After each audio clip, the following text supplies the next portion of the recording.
সর্বমঙ্গল সাধনকারী স্বর্গবাসী পবিত্র পিত তুম মহানামর ধন্যবাদ করুছু প্রশংসা করুছু যুবান বেশ যুবক প্রভু যীশু এই জগতକୁ তুমি আসিল যৌবন কাଳରେ ପିତାଙ୍କ ଇଚ୍ଛା ସାଧନ କରିବା ପାଇଁ ଆପଣାକୁ ନମ୍ର କରି ତୁମ ନିଜର ନମ୍ରତା ଆଜିର ଖ୍ରୀଷ୍ଟିଆନ ଯୁବମାନଙ୍କୁ ମଧ୍ୟ ଦାନ କରି ଆଶୀର୍ବାଦ କରିଅଛ। ଧନ୍ୟବାଦ କରୁଛୁ, ପ୍ରଶଂସା କରୁଛୁ। ପ୍ରିୟ ସେରଙ୍ଗ ମଣ୍ଡଳୀର ଯୁବକମାନେ, ପ୍ରିୟ ପ୍ରଭୁ, ସେମାନଙ୍କ ହୃଦୟ ମଧ୍ୟରେ ତୁମେ କଥା କହିଲ। ଏକ ପ୍ରାର୍ଥନା ଉପାସନାର ଆବଶ୍ୟକତା ରହିଅଛି, କାରଣ ଗ୍ରାମ ପାଇଁ ପୁଣି ପରିବାରମାନଙ୍କ ପାଇଁ ଯେଉଁ ସମସ୍ତ ଦୁଃଖ ଘଟୁଅଛି, ପ୍ରାର୍ଥନା ବିନା ଏସବୁ ଦୁଃଖରୁ ଆମମାନଙ୍କୁ କିଏ ଉଦ୍ଧାର କରିବ? ଆଜି ପିଲାମାନେ ତୁମ ବାକ୍ୟକୁ ଶିକ୍ଷା କରି ପ୍ରଭୁ ସେମାନେ ସୁନ୍ଦର ମନରେ ମଣ୍ଡଳୀକୁ ଜଣାଇଲେ। ମଣ୍ଡଳୀ ଆଜି ପ୍ରଭୁ ସେ ସମସ୍ତଙ୍କ ଇଚ୍ଛାକୁ ସଫଳ କରି ଏ ସୁନ୍ଦର ପ୍ରାର୍ଥନା ଉପାସନା ପ୍ରସ୍ତୁତ କରିଅଛୁ।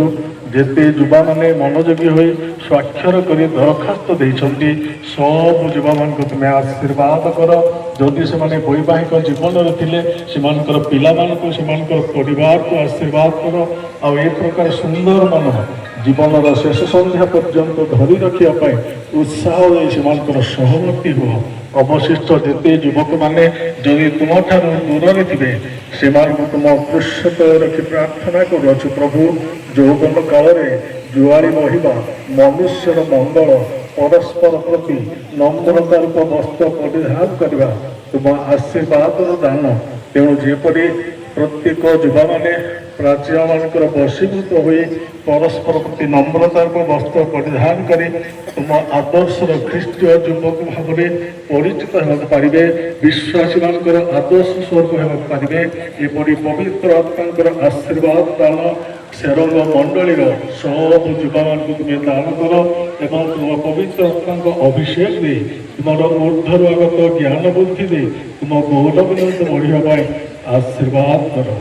ମହିମା ଗୌରବ ତୁମେ ନିଅ। ମଙ୍ଗଳମୟ ପ୍ରଭୁ ଯୀଶୁଙ୍କ ନାମରେ ମାଗୁଛୁ। ଯୁବାମାନଙ୍କର ଏଇ